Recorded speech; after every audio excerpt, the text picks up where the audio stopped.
c'est une grande et grosse responsabilité ci ñi fi des di jéem a saytu mbokk gi mu bañ a tas bañ a yàqu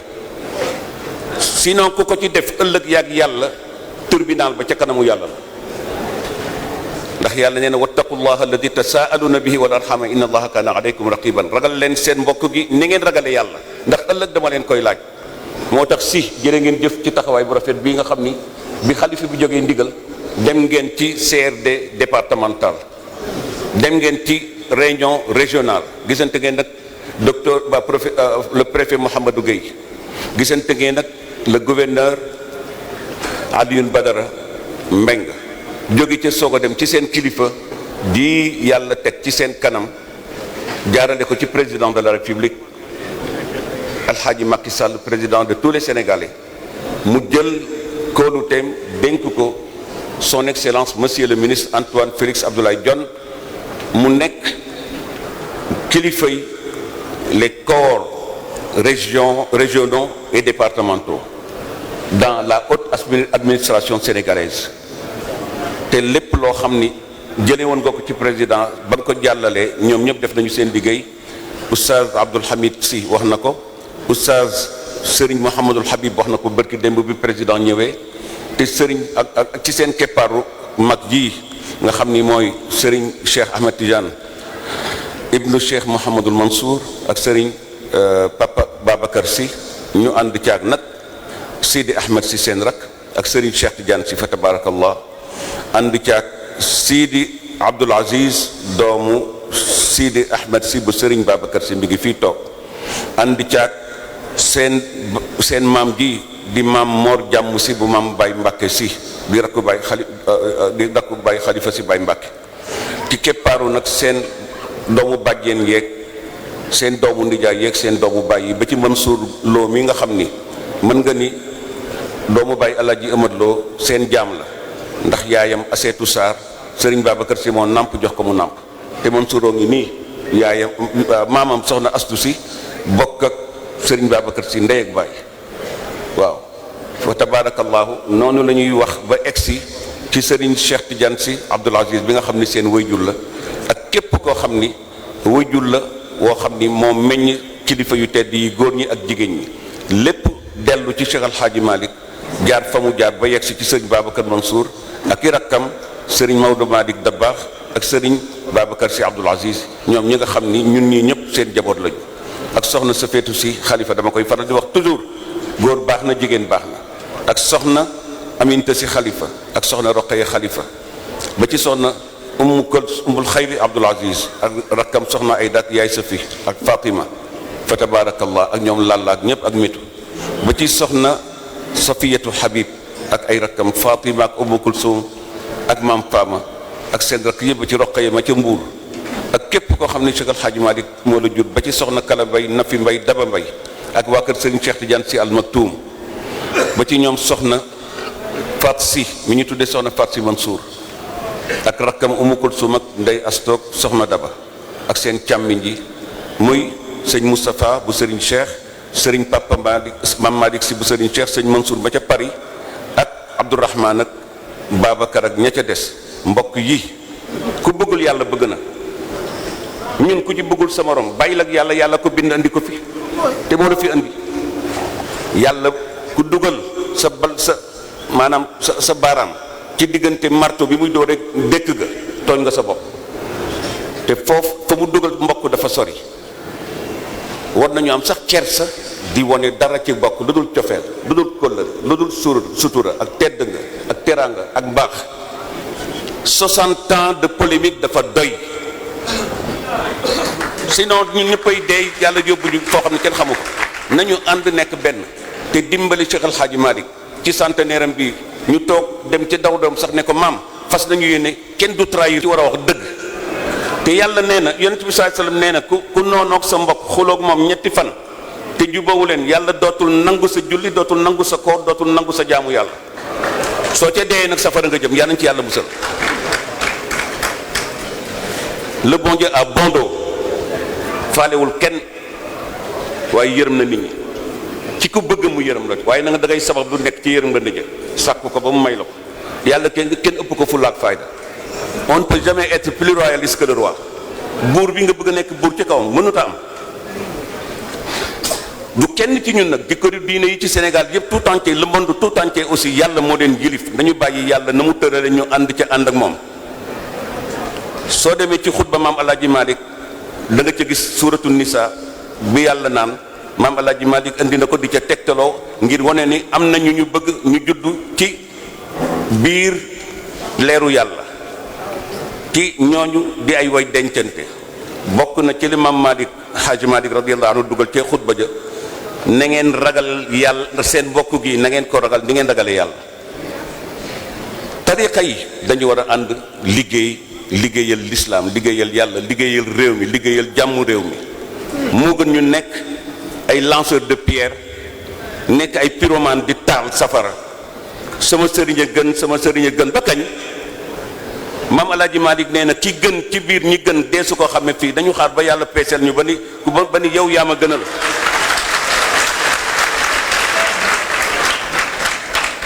taalibe yi sonn nañu. sëñ Cheikh Tidiane Sy Al Maktoum nee na dem na ba léegi sax sëriñ si ñoo ëpp taalibe yi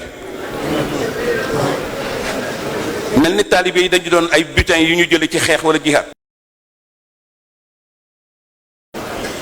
ay sang lañu yàlla moo leen goreel Pape Makhtar nga bëgg jël doomam yow def ko sa jaam ndey ji sax faf doon jaam ak baay ba kañ. il faut savoir raison garder tardé nañu ndax yooyu bëgg mbooloo ba kañ. da nga bëgg mbooloo topp nit ñi ba yow sa farata julli sax dootul mat ak di xëccoo maa fi gën mbooloo maa fi ëpp lu mbooloo ba kañ maa fi gën a rafet oto maa fi gën a rafet kër maa fi gën a ba kañ. te yaa ngay mujjee ji ca biir xabru ya peintre la ñu mën ca kër ga man mënuma ko kon du ma ni ñii sama taalibe dañu da ngeen may defal ma ñaanal leen ngeen dem déedéet kon ma nekk ku ingrat kon ma nekk koo xam ne dama soxor di nga nangadulu ci kaw nit ñi te duma kenn lu ma yàlla jox dama koy bokk ak ñoom su ma tegee ñam wi ñu bokk lekk su ma yàlla joxee xéewal ku ci nekk ma jox la la nga mérité. noonu lañu war a xooli diggante taalibe ak sëriñ taalibe yi duñu jaamu kenn sëriñ si itam duñu yàlla dañ ko xam.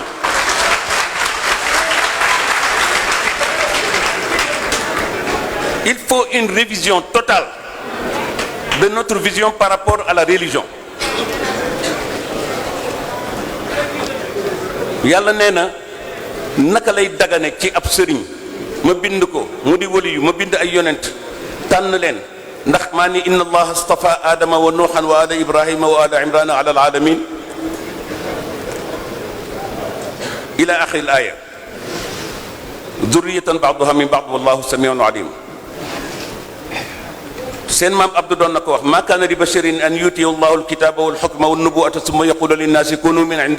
ibadan li min dunillah walakin kunu rabbaniyina bima kuntum tuallimuna alkitaba wa bima kuntum tadrusun maa kaana yellul maa kaana jaaduwul maa kaana rafetul li basharin ñeel doomu aadama an yuallimahu ba mu xamal ko jàngal ko allahu yàlla alkitaba téere yi nga xam ne moo jóge ci asamaan ci yàlla ma koy jox waxyu Jibril mu koy indil ay yonentam ba ci yonent yàlla Muhammad wal xukma ñu nekkit ñoo xam ni tey dañu nekk ay leader nekkit ay sage wan nubuwata def leen jox leen prophétie ñu nekk ay yonent yàlla di déy ak ñoom lu mu dul déy ak keneen intermédiaire rek la ñu diggante yàlla ak nit ñi. nee na du yell du jaadu du war lu ñaaw la kooku taxaw mujj gi naan may seen yàlla maa leen moom kunu nekk leen ibadan ay jaam liis man ñeel ma man sëriñ bi ñeel man yonent bi min dunillahi walis yàlla nee na ko def na lu bon.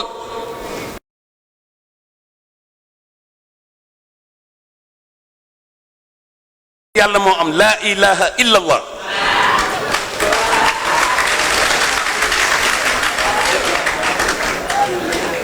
su yàlla wéyee yonent bi sallallahu alayhi wasallam nee na kenn ci yéen mënu nekk jullit bu gëm yàlla te du man muhammadu rasulullah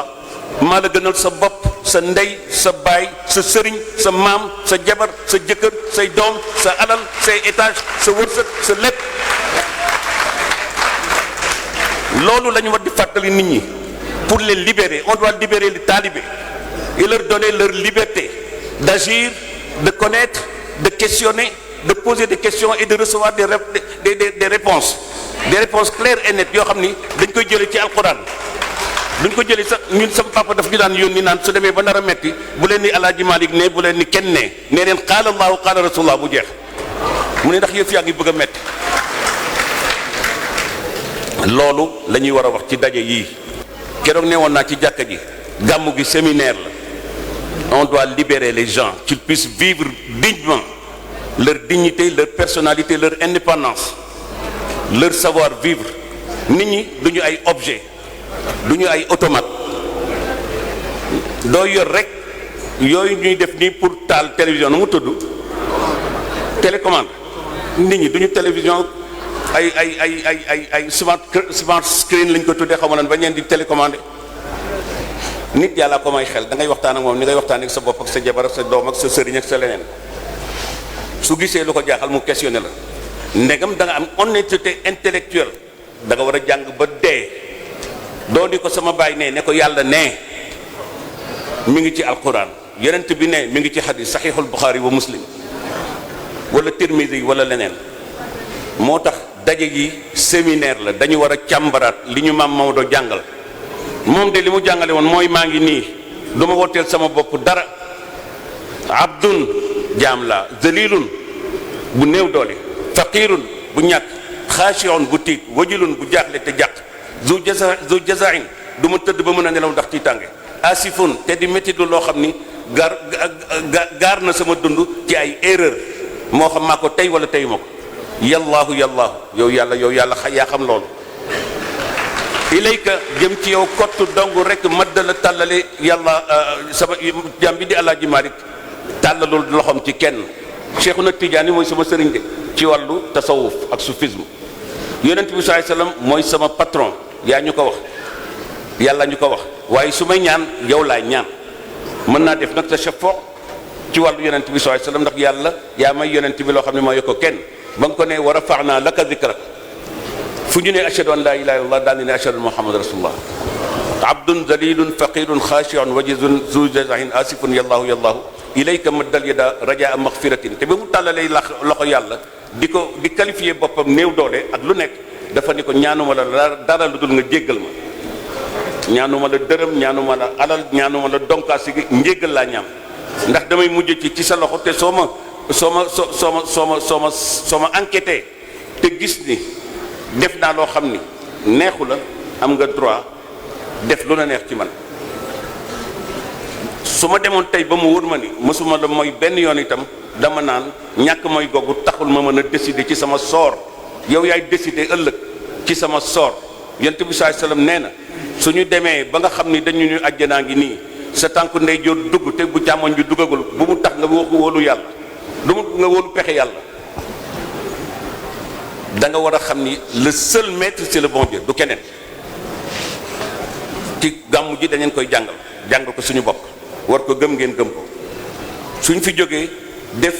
on doit revoir nos copies suñu copies yi dañ ko war a seetaan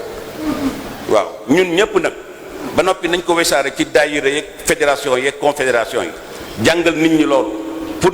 pour ñu dundalaat tawhid baatu la ilaha illallah avec tout ce que ce mot comporte et contient comme ndigalu yàlla ñu def ci suñu kéemtalaay kattan su dee tereem ñu daw ko suñu kéemtalaay kattan te ñu bàyyi parparloo bi balaa nga fi nag di parparloo jaamul yàlla ba yàlla ba rëcc waaye parparloo ba tardé ñu yóbbu la safara yàlla na ci yàlla musal dañ ko war a moytu et puis réew mi sax laajatu ko réew mi rek déjà dañuy war a jaamu yàlla ci réew mi ci fonk Sénégal bëgg Sénégal di liggéey pour Sénégal lépp loo xam ne day yàq suñu société ñu daw ko convention sociale dama koy faral di wax tey jii su fekkee ni état bi indi na ay loi yu ñu voté à l'Assemblée wu xëccoo fa wax lu nekk ba indi ko suñu tëralee loi yi ba war ko exécuter approbation am ci dañu war a respecter loi yooyu te léegi Sénégal yi mënatul respecter sax feu rouge mënuñu ko kon da nga respecté ci yàlla bés dama dem Anvers suba cuuy 7 heures du matin ma dem ci benn café ci wetu gaar ba dama doon dem Belgique pour jënd oto yàgg na 92 boobu sama papa ngi fi ma ànd ak ku ñu naan Samba Sow nekk ca Thierno Seydou ñu ndekki ba pare un dimanche matin à 7 heures ñu war a jéggi benn avenue bi nii oto nekk fa vélo nekk fa moto nekk fa man seetlu ma woon xam naa sax man damay bàyyi xel loolu ma ñëw rek nar a jéggi tali bi mu ne ma déet sëñ Mansour ma ni ko lan oto nekk fi fàtte woon naa ni dafa vert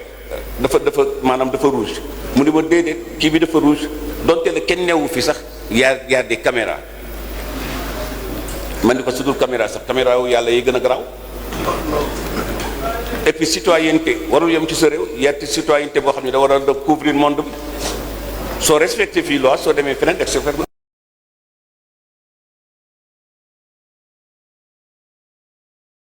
ni dans les quartiers ku la neex nga saaga comme ni ko Pape Makhtar Kébé doon waxee sànq ku la neex nga sànni ko loxo kenn respecté tul kenn mu mel ni dañu nekk dans un jungle xam ni ñu koy waxee waaw tabarakallah loolu nag dafa jot sëkk ñu wax ko fi demoon naa ba at yëre Papa Abdoul Aziz Mbaye boobu ma nga woon TFM di ma laaj ma ne ko ñun dem nañu ba dañuy gis fii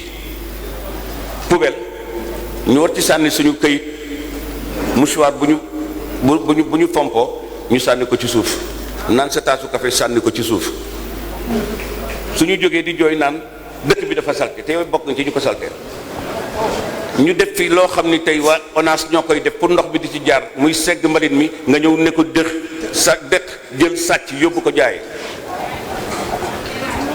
te yonent bi saa sallam nee na ku mu ñoon tuuti rek léegi yàlla jox la sa wërsëg yàkkamte rek a tax nit ñi di sàcc am na ñoo xam ni ak nu mu mën a mel rek dara jaral leen di sàcc wala ñuy wax ñu ñàkk wax lu dul dëgg wax dëgg yàlla loolu nag dañu war a revoir suñu mentalité en tant que sénégalais émergence bi président di wax wala benn réew di ko wax ci àdduna bi mu dul am te fekkul ndoomu réew ma discipliné am yar am teggin dans leur propre famille dans leur propre quartier dans la rue fii soo waxee ñu ne mbedd bi mbedd buur la loolu neex nga def te loolu yëpp dafay retardeel suñu avancement wu réew day yàq suñu économie loolu yëpp dañ ko war di wax nañu jàngale yooyu nit ñi xam nañu luy sujoodu sahwi xam ne luy baada salaam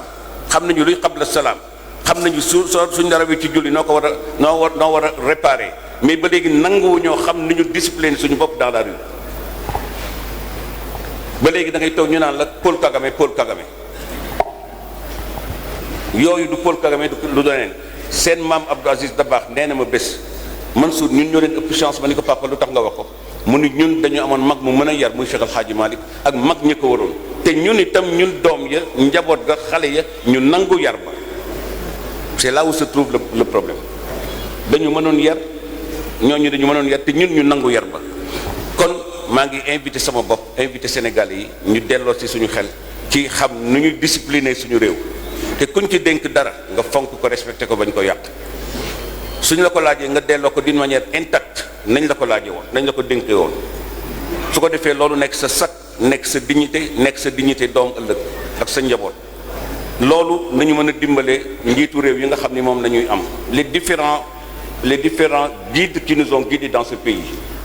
comme ci mën a doon muy religieux yi muy temporel yi dañ leen war a déglu te li ñuy tëral ci ay loi ñu respecté ko suñu kéemtalaayal kàttan suñ ko defoon nag léegi réew mi avancé loolu daal la ñëwoon nañ ci waxtaan bokk ko gën ko yokk ci li nga xam ni gis nañu ni su gàmmu ñëwee war nañ ko waxtaanee ndax ñëpp ko war a jëriñoo suñ ci jógee nag lii nga xam ni monsieur le ministre doon na ko wax ba Sidi Ahmed tontu ci sëñ Mansour Sy Djamil tontu ci dama ni Mame Maodo jóge na fi depuis 100 ans te la mu doon wax depuis 100 ans nit ñaa ngi koy répété di ko way ñoom daagoo di ko way Souleymane ba di ko firi Baye Habib Sakho ba Baye Alaji bu Sakho ni ko way juróom doon firé ma koy firi wala Alaji Babacar Sakho wala Qasim wala Sega wala Oustaz Alioune Dia wala Khalifa Mbaye Dia magam waa kër maam Alaji Daouda Dia c'est parce que Mame Maodo li mu doon wax daf ci amoon référence bi mooy le Coran te Coran alquran bi ak hadith yonent bi day sax day béel day éternel du fi jóge ku ci sukkandikoo ci sa wax du fi jóge day des su Mame Maodo toogaatoon suñu toogaatoon 200 ans 300 ans 5 siècles tam waxam daf fi des parce que yàlla waxul ba pare mu dem beddi géew naan man maa wax dafa jël boppam seeyal ko ci biir yàlla mel ni ndox moo xam ni daf ko gis muy ndox mu tey moom mu nekk donju glace nee naa dellu ca sama cosaan ci yol min yàlla nee na minha xalaqnaakum wa fiha nuidukum wa minha nuxrijukum taratan uxra maanaam daal nahnu min allahi wa ila allah soo delloo sa bopp ci yàlla yàlla daf lay ormaale sa tur du fay ci kaw suuf ci kaw nag nga doon def lu baax ak wax lu baax ak fonk lu baax ak di ko jéem ak di ko jàng ci ay nit ñoo xam ne ñooy say kilifa nit mënul demal boppam doomu yoon ci yàlla noox ba mu ne day demam boppam baay bi naan ko yaa bunayya irkab maana wala takun maa alkafirina qaala sa awi ila jabalin yaasimuni min alma qaala laa asima alyawma min amrillahi illa man rahima wa xaala baynahuma almawju wala wa xiila baynahuma almawju fa kaana min almugraqin baay bi ne ko tabaxal arche bi su demee ba pare nga woo ñi ci war a dugg koo xam ni daf ma wéetaloon gëmm dana ci dugg mais ku ma wéetalul gëmm ma xanaa di la sànni ay xeer yow noox du ci dugg ñu dem ba yàlla joxe le jour J ñu war a dugg ci gaal gi pour déluge bi war a tàmbale asamaan si yàlla ubbi vent yi muy taw suuf si yàlla ubbi vent yi muy ball diggéen géej yi ñëw ba océan yi jóge ci ñu dem ba gis géej li érosion bi tàqalee adduna bi la globe terrestre bi ngay gis fële Australie gis fii Amérique du Nord et du Sud gis fii Europe gis fii Afrique te la déluge bi moo indi loolu jamono yoon ci yàlla ndox kenn boo loolu mooy holocauste bi njëkk am ñëpp dee àdduna tukki ba mu des ñi nga xam ni yàlla dafa ne woon jiwu bu bees laa bëgg réforme la woon généralisée yàlla bind ñu bees doomu noox bañoon baay bi di ko woo mu di ko man je suis assez intelligent mën naa dem ci benn colline wala benn montagne mu di ko doom tey ku yàlla musalu doo mucc kaay ñu ànd xale bi faale ko ni waruñu woon ko gannaaw xale ba géej gi ndox mi yóbbaale ko mu dee xolu baay bu am yërmande tax mu ñeewante xale bi naan yàlla inna ibni min ahli sama doom ji ci man la bokk wa inna wa'daka alxaqu xam naa ni li nga wax daa mooy dëgg wa anta ahkamul xaakimin yow yaay le juste ci justice booy rang yàlla ne ko yaa nooxu innahu laysa min ahli yaa ko jur ci sa deret waaye juróo ko ci comportement bu baax moom dafa tànn comportement wu boppam dafa tànn voie wu boppam dafa tànn décision wu boppam te l'ordre divin ne connaît ni Jean ni Paul ki mu connaître mooy ku gëm yàlla topp yàlla te vous êtes mes messagers sa doom su bëggul day dee na ñépp mu ni ko kon yaa ko jur ci sa deret waaye dafa ma bañ contre ma man yàlla ma alak ko ba noppi ne ko fala tas'alni ma laysa laka bihi ilm bu ma posé ci question boobu inni a'udhuka an takuna min al-jahilin maa ngi lay wax ne bul bokk ci ignorant yi nga xam ni xamuñu man maay kan ba di ma fowee di ma fontoo loolu ko yàlla wax te yonent la kon ñu ni neen nga xam ni duñu dara man mi de duma dara ñëpp dara la ñu xëy na war nañu jàngataat waxu yàlla par rapport ak yeneen kilifa yoo xam ni dañuy foog ni dañu war a taxaw substitué wu ci yàlla mel na ñoom ñooy dem ba nekk yàlla faf loolu c'est aberrant borom xel mu rafet waru ko nangu waaw ku jàng ba ne ñu jàngal la école ak daara ak lu nekk nga dem ba fees dell ak xam-xam ne mukk doo ko appliqué da ngay dugg ci masalul ladina xumilu tawrata su ma lam yaxmiluha ka masalil ximeeri yaxmilu asfara yàlla nee na ñi ma doon jàngal Talmud ak yeneen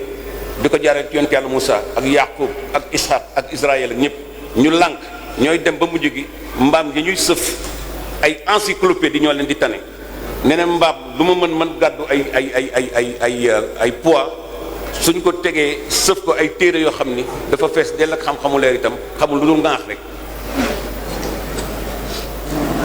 te leer ga ma ngi ca biir téere yi yàlla kon dem na ba comparé nit koo xam ni de ignorance moo ko gën a comme mbaam du man maa ko wax na ngeen ma baal ci expression boobu mais yàlla moo ko indi expression coranique la kon nit ñi il faut ñu xam ni tey dañu war a am rôle bu ñu war a jouer Maam Maodo nag teel na xam loolu moo tax il a dégagé sa responsabilité bind na ba fi nañ koy jàngale ci biir daayira yi ci guddi ajjuma yi ci gàmmu yi ci conférence yi ci waxtaan yi ci koor geeg lu dul koor pour nit ñi ñu libérer leen ñu dellu si xam ni yàlla rek fi nekk mooy décider mooy dogal te ëllëg ñun ñëpp ci moom la ñuy dellu ñu mën a yaakaar su boobaa mu yërëm ñu wane la ñoo ko maam Maodo mu teg ñu ci loxo Rasulullah sallallahu alayhi wasallam mu teg ñu ci loxo yàlla loolu la ñuy ñaan yal nañ ko yàlla may mu nekk suñu souvenir ci gàmmu gi incha allahu taala yeneen gàmmu tam ñu mën a traiter les problèmes sociaux de notre pays et les actualités di seet solution yi ci biir alquran di ci référé wu. Il est temps que nit ñi yeewu il est temps que nit ñi yeewu il est temps que nit ñi yeewu loolu nag noonu la ko yàlla bëggee kunu rabbaaniyiina bimaa kuntum tuallimuuna al-kitaaba wal hikma wa bimaa kuntum tadrusuun ñu loolu la sëriñ Babacar bëgg moom lay ñaan yàlla may ñu ko yàlla na yàlla guddal fanam may ko wér. Président de la République mi nga xam ni monsieur le ministre excellence moo daf fi yebal yàgg sa nawle yu tedd yii ngeen koy jàppale ci liggéey bi yal na leen yàlla defal jàmm ak corps constitué yi yëpp. ba ci ñi nga xam ni ñoo nekk autour de la table du conseil des ministres ba ci secrétaire yi fa nekk ba ci ñi nga xam ni ñoo ne leen nekkal ci région yi ak département yi ak communes yi ba ci suñu commune bi di président bi fi nekk muy Demba Diop yal na yàlla defal ko jàmm ak kii nga xam ni mooy soxna Zeynabou Gaye di doomu alxaaji Kurdi yu Gaye di suñu doom yal na ko yàlla defal jàmm ba ci préfet bi Mouhamad Gueye ba ci fa tabarakallahu Alioune Badara Mbeng ba ci yéen ministre yu tedd yi nga xam ne yéen a ànd ak monsieur le ministre de l'intérieur tudd nañ fi seen tur ak képp koo xam ni mi ngi suñu gannaaw wala mu nekk suñu kanam ñun ñëpp nous sommes une chaîne de responsables di ay xalifa ñun ñëpp yu yàlla sant liggéey ñu nekk ci war a jàppale suñu réew lutter pour suñu réew jëm kanam ba réew mi ñëpp mucc ñëpp tedd donc à sigi du waxuñu ko mais stabilité am donc à sigi baaxul stabilité moo baax ci lay ànd ak équilibre ba nit ki du beew donc à sigi day indi mbeewte yal nañ ci yàlla musal te yàlla may fan gu dëgg wér xalifa bi ak njabootam gu tedd gi fi teew ak sama kilifa yi fi teew ak yéen suñu mbokk yi Pape Cheikh tudd naa ko sànq Bachir gouverneur wax naa tudd naa Alxaaji Alioune Badara Mbengue mooy gouverneur da nga ko fàtte waaw baax na jërëjëf Pape Cheikh jërëjëf ak ñi fi nekk ñi ba ci Mahmoud Diop bi fi nekkoon préfet ak secrétaire général moom secrétaire général dans un ministère. C'est ça. waaw secrétaire d'État. général. waaw ak beneen secrétaire général wala secrétaire d'État bu fi nekk. secrétaire général du gouvernement. du gouvernement oui voilà c'est waaw moom itam ñoom ñëpp ñu leen di nuyu te di gërëm président ci ñëw bi mu fi ñëw ci turu góor gi won na ko ni baayam la mu respecté ko bëgg ko fonk ko ormal ko ñëw seet si ko waaw yaakaar naa ni nu mu fonkee góor gi Alxaaji Ahmad Sall muy waajuram fonke na ko sëñ Babacar yal na yàlla yërëm waajuram ya jiitu te fonke na ko tam njabootu Cheikh Seydi Hadji Malick te fonke na ko tam këru diine yëpp yal na ko yàlla jàppale ñu ngi ndokkeel suñu mbokk Tuubaa yu fi nekk sëñ Baara Laxat yal na yàlla defal la jàmm defal ko sëñ Muntaxa ak njabootu maam Cheikhul Khadim defal ko Pape Habib Sakho ni ñu ko waxee léegi ak Daouda ak Baye Khalifa Babacar Dia ak Alxaaji Alioune Dia mi ñu jiite léegi timis ak njabootu maam Cheikh Bou Kounta fii fa tabarakallahu njabootu maam Limam njabootu maam Alxaaji Abdoulahi Niass ñu ngay gàmmu ca Kaolack ca Medina Baye ak ca Léona Niassène ak njabootu Baye Mouhamad Saïd Ba fële ca Medina Gounass ak njabootu Baye Alxaaji Ahmad Diegane fii ak Baye Laji Abbas Sall ak waa Fuuta ak waa Ceneba ak feneen ñun ñëpp ñoo yem ci yàlla yàlla xam yàlla nañu yàlla nangul suñu aju ci moom ak suñu njaamu ci moom te yàlla yokk Sénégal xéewal ak tedd nga ak teraanga ak sutura ak barke ñi amul jëkkër ci jigéen ñi yàlla ñu am jëkkër yu barkeel yu am suuk yu am wërsëg yu am teraanga yu leen ko yéene ba suñ leen laajee soo leen laajee benn ñu jox leen téeméer ku ci nekk ku amul woon kër yàlla na nga am kër ku amagul liggéey yàlla na nga am liggéey xale yi jàng yàlla nañu jàng ba am licence ak master ak doctorat fekk Sénégal nekk ci émergence boo xam ni émergence buy couvrir réew mi la ku nekk am sa liggéey am loo sàmmee sa personnalité sa dignité ak sa propriété intellectuelle ak lépp ak sa notoriété nga am lu la ko sàmmal ba doo dem di tàllal loxo kenn waaw ndax tàllal loxo lu metti la waaw gor mënul tàllal loxo wala day fekk xam naa ni métit pire song ko ba du xam nu muy def loolu nag ci wàllu autonomie yal na leen ko yàlla may ñu ko gàmm gi yàlla mu nekk suñu mujj gàmm li ñu war a def ci guddi gi tam yàlla na ci def barke Serigne Mouhamadou Moustapha Al Amin jërëjëf ci sa taxawaay yaag ñoom Khalifa Niang yaag ñoom Khalifa Lo yaa ak ñoom Pathé Diop nga xam ni ñëpp a ngi woon ci keppaaru Cheikh Abdoul Aziz Al Amin suñu kilifa gu baax gi di bàyyi El Hadj Mansour Mbaye jërëjëf Mbaye bu bàyyi El Hadj Mbaye Maodo yaa fi desitu mag ñi ci wetu xalifa bi yaa ak El Hadj Mansour Diop Koungheul yéen ak Chamsuddin Ndoy bu sa mbàjjen amul xayri si yéen ak góor si bu bàjjen na fisatu si ak ba Mamor Khoudia yéen ak Papa Sarr bu soxna Roqeye si ak góor gi Madoune Mbaye Sarr yéen ak nag seen ak Abdoul Aziz Touré bu bàjjen ay dafa tabarakallah ak waa kër bàjjen Astou si ak waa kër Sidi Ahmed Seck waa kër góor gi Malick Sarr ñëpp ak yéen ñi nga xam ni yéen ay njabootu maam Moussa Ale ak maam Daw Góor yéen ay yëkkati lu ngeen di bëggale xolu nit ñi ci xasaidu an nabawiyaat yi nga xam ni moom la yàlla def ci dëndu Cheikh Al Hadji Malick moo ko yonent bi sallallahu alayhi wasallam oustaz Pape Makhtar Kébé jërëjëf oustaz Abdoul Hamid si jërëjëf Serigne Babacar Abdoul Aziz jërëjëf Serigne Cheikh Ahmed Tidiane ak Serigne Habib ak maam Malick ba ci Sidi Ahmed ba ci Sidi Abdoul Aziz bu Sidi Ahmed si ba ci Cheikh Tidiane bu Serigne Abdoul Aziz ak seeni jigéen ñoom maam Fama ak ñoom Kala Mbaye ak Daba Mbaye ak Nafi Mbaye ak ñëpp ak ñi nekk ci kër gi ba ci ñoom Ndey Fatou Diop ak Papa Youssoufa Diop mi njabootu jigéen ñi nga xam ni sëñ Maam Maodo moo leen jur ñi di ay sëtam di ay doomam ba ci soxna Nafi Diop ba nga xam ne mu nga ca Fass Jaksaaw fa bàyyam tegoon yaayam soxna Aseetu si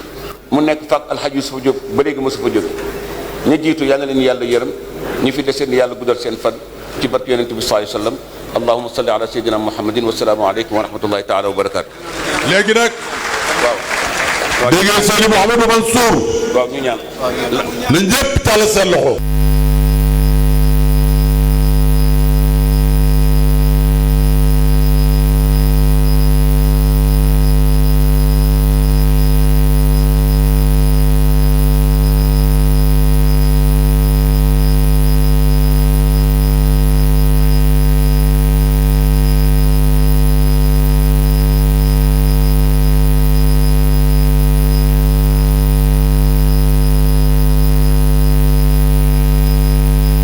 Cheikh Muntaka waxoon nañ fi sëñ Bara Lahat ak sëñ Ishaq Mbacké mu baax mi ambassadeur ñëwoon na fi sëñ Abdou Lahad Mbacké ba góor gi ngay dem bu Cheikh Ahmed Mbacké ngay def Fatma ñëwoon na fi ak ñoom Mam As bu sëñ waa kër sëñ Moustapha Sy Jamil sëñ Mansour Sy Jamil wax nañ ko sànq Serigne Cheikh Omar Serigne Mam As Sidi Ahmada ak Mam Malick Sy sama xarit ak professeur Habib mi nga xam ne mi ngi dimbale képp ku feebar ci njabootu maam Cheikh El Hadji Malick te daf koy fay ci xaalisu boppam professeur la émérite mais mooy fay ci xaalisu boppam. waaw corps diplomatique yi ambassadeurs yi ñu ngi leen di nuyu di leen ziar représentant marocain bi fi jógee dafa fekk ni ñoom dañu am vol spécial léegi bu war a dem moo tax ambassadeur bi yóbbu leen te dañu war a yóbbu seen bagage le corps diplomatique aussi on magnifie leur présence. Nous vous remercions au nom du Khalife général de Tidjane, qui est votre hôte aujourd'hui et qui vous a reçu. Malheureusement, vous n'avez pas pu le voir, mais je crois que vous avez échangé avec l'ensemble de ses neveux, de ses fils, de ses enfants, de ses condisciples. Lui, il préfère appeler les gens des condisciples, mais pas des disciples. Voilà. Donc, la presse aussi est vraiment magnifiée. Nous les remercions, nous prions pour eux aussi pour le progrès de leur groupe médiatique, de leur groupe de médias. Nous remercions aussi avec les ambassadeurs qui sont venus répondre à l'appel de Cheikh Aboubacar Sy Mouhamadoul Mansour et magnifier avec nous cette célébration de la commémoration de la naissance du prophète Sayyidina Muhammad sallallahu alayhi wa sallam, qui est pour nous le nombril du monde, avec ses frères prédécesseurs qui étaient tous des prophètes. Qu'il soit Moïse, le père du judaïsme, qu'il soit Tabarakallah, Jésus-Christ, Yeshua, Isa, le père du christianisme, qu'il soit le prophète Mohammed, ils sont tous les enfants d'Abraham, et Abraham est le patriarche qui a répandu sur terre l'amour de l'adoration du Seigneur subhanahu wa ta'ala, comme vous le savez. Il est donc un devoir pour nous de relire l'histoire du monde et de connaître et d'essayer de connaître qui est Allah, qui est le Seigneur, l'omnipotent, l'omniprésent, l'omniscient, qui sont ces prophètes qu'il a bien voulu désigner pour les envoyer sur terre afin qu'ils répandent sur toute la terre les enseignements et les psaumes du prophète et les psaumes du Seigneur subhanahu wa ta'ala. Que le bon Dieu veille sur vous vous les ambassadeurs, que le bon Dieu vous aide à accomplir dans de bonnes conditions tout ce que vous portez comme mission régalienne de votre pays avec le Sénégal, votre deuxième patrie, qui vous a grandement ouvert son cœur, son esprit et ses bras, et vous dire que vous êtes les bienvenus ici au Sénégal, que le bon Dieu vous donne réussite, que le bon Dieu vous protège ainsi que vos familles respectives. Et nous remercions également notre sœur, l'ambassadeur Maïmouna Diop, qui est notre cousine en quelque sorte, parce que sa mère Alimatou Sy est la cousine et la nièce de Cheikh Al Hadji Malick Sy. Et Kouti Fall aussi, la fille de Gorgui Djibril Fall, n'est-ce pas? Elle est aussi notre sœur. Que le bon Dieu veille sur tout le monde, que le bon Dieu protège tout le monde, que le bon Dieu bénisse le Sénégal et bénisse le président de la République du Sénégal, M. Macky Sall, ainsi que son gouvernement et tous les peuples tous les membres de cette grande famille qui est le Sénégal. Et le président et le père de la nation, nous lui prêtons beaucoup d'attention en priant pour lui, pour son succès, pour sa réussite, pour la réussite de son gouvernement. Que le bon Dieu fasse que cela se passe dans de meilleures conditions, Inch'Allah. Nous remercions également Al-Hadji Mansour Mbaye, notre vénéré grand frère et marabout et guide. Il fait partie des rares perles de diamants qui vivent encore sur terre, qui ont assisté le temps de Serigne Babacar Sy, Al-Hadji Mansour Sy, notre homonyme commun, ainsi qu'Al-Hadji Abdou Aziz, qu'il appelait très souvent afin qu'il répande les paroles et les avis d'Al-Hadji Abdou Aziz concernant le Sénégal et la marche du Sénégal vers le progrès d'une manière vraiment sûre et certaine. Nous remercions aussi votre neveu Abdoul Aziz Mbaye bu Baye Al-Hadji Mbaye. Papaam noonu la meloon, yal na yàlla guddal fan woy juróom bi fi nekk muy maam Fam yaay maam Fam incha allah. Soxna Ayda Mbaye sa rakk tam yàlla may ko fan gu dëgg wér Alhaji Mansour te barkeel Chopar ak rakkam yëpp ak Ndey Yaasin. Allahumma salli ala sayyidina Muhammadin wa sallim. ñu jàng Fatiha salaatul Fatiha incha allah. taalal leen seen loxo yéen ñëpp. délégation bi Seydi Mouhamadou Mansour jërëjëf. yàlla ñu dellu ci Seydi Mouhamadou Mansour jërëjëf. jërëjëf Seydi Mouhamadou Mansour jërëjëf. jërëjëf Seydi Boubacar kontaan na. jërëjëf Maodo kontaan na. jërëjëf njaboot gi kontaan na. incha allah sa doom yooyu nga dendal. jërëjëf Cheikh Sidi Ahmed Tidiane. amiin ibnu Seydi Mouhamadou Mansour. jërëjëf ak Babacar du ko Papa Aïda ibnu Seydi Abdoul Aziz ak seeni rak ak seeni mag ñëpp ngi lay ñaanal. yàlla may la gudd fan. yàlla may la wér. amiin lépp lu la sa mag ji. amiin waxoon wallahi jullit yëpp dégg nañu ko. yàlla fay. maa ngi gërëm sama sœur Adja Fatou Ñing bu Mamour Thiaw moo ma soloon mbub mii kuy xale bu di ca jaayoo Adja Fatou na nga seetaan loolu. maa ngi gërëm sama soxna Umul Xayri Si Mansour bu Sëriñ Mouhamadul Mansour borom daara ji yaayu Bachir mii di jigéenu Habib di xaritam di soppeem à travers Umul Xayri maa ngi gërëm jigéen ñëpp tabarakallah di leen ñaanal wér mook Safi ak yaa Ayda ak ñoom ñëpp rek tabarakallah. bismillahi rahmani rahim alhamdulillahi rabbil alamin iyyaka na'budu wa iyyaka nasta'in ihdina siratal mustaqim siratal ladina an'amta alayhim ghayril maghdubi alayhim waladdallin amin اللهم صل على سيدنا محمد الفاتح لما أغلق والخاتم لما سبق الناصر الحق بالحق والهادي إلى صراطك المستقيم وعلى آله حق قدره العظيم سبل السلام بكم سبلا ممهدة maam ñaan la gu maam Abdou daan ñaan subla salaam yi yoonu jàmm yoonu xéewal yoonu teraanga bikum ñeel la yow Antoine Félix Diome Abdallah Félix Diome yaat kilifa yu tedd yi nga àndal di ay ministre rek ñu fi président yebal ngeen wutu fi premier ministre tam Amadou Ba ak seen mbokk yi ngeen bokkal gouvernement bi ak keneen ku dem gàmmu ji feneen sublan mumahadatan yàlla na nekk yoon yoo xam ne yàlla koy tracé la taslukuuna biha amtan wala iwaja yàlla bu ngeen ci daanu ci xur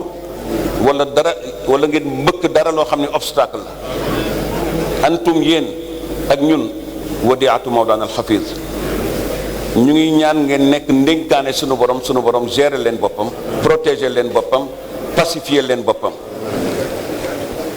waman képp koo xam ni yëkkun nekk na wadiata mawlana alxafiz mi ngi ci dencu yàlla najaa dana mucc ku yàlla dencal boppam da nga mucc yal na leen yàlla musal jamaa allahu shamlana baada baynin suñu tàqalikoo tey balaa ñuy gisee wat yàlla ñu nekk ci jàmm suñu gisee wat yàlla ñu ci jàmm wa aqarra uyuna baada alfiraq suñu gis itam yàlla ba mu fekk ñu feebar wala ñu tawat wala ñu ñàkk dara loo xam ni xéewalu yàlla la yàlla na fekk ñu fees dell ak xéewalu yàlla bi ijtimaain yakunu xayra ijtimaain mu nekk ngën ji daje wa talaaqin yakunu xayra talaaqin ak ngën ji jàkkaarloo goo xam ni lépp xéewalu yàlla lay àndal yal na ko yàlla def yàlla bu yoon bi ak tukki bi ak gàmmu gi nekk suñu mujj gàmmu wala mujj gàmmu benn barab ci Sénégal ñu ngi ñaanal tam kilifa tarixa yëpp kilifa diine yëpp ak këru diine yëpp di ñaanal gouvernement bi di ñaanal toute la population sénégalaise amuñ ci xàjj ak seen ñun da baax la ñu teg suñu kanam na mu bëggee woon Sénégal dañu bëgg Sénégal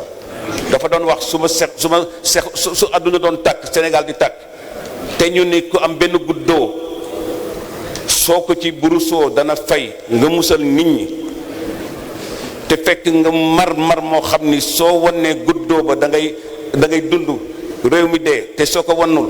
sànni ko réew mi jox leen ko hadiya fi sabilillah réew mi dund te yow nga wuji sa borom man je préfère man da baax ma jox leen réew mi lu ñu dunde te man ma wuji sa borom noonu la ko maam Abdoul Aziz doon wax yal na ko yàlla def allahumma salli ala sayyidina muhammadin al-fatihi lima ughliq wal khatimi lima sabaq nasir al-haqq bil haqq wal hadi ila siratika al-mustaqim wa ala alihi haqqa qadrihi wa miqdarihi al-azim subhana rabbika rabbil izzati amma yasifun wa salamun ala al-mursalin walhamdulillahi rabbil alamin آمين فأزلهما الشيطان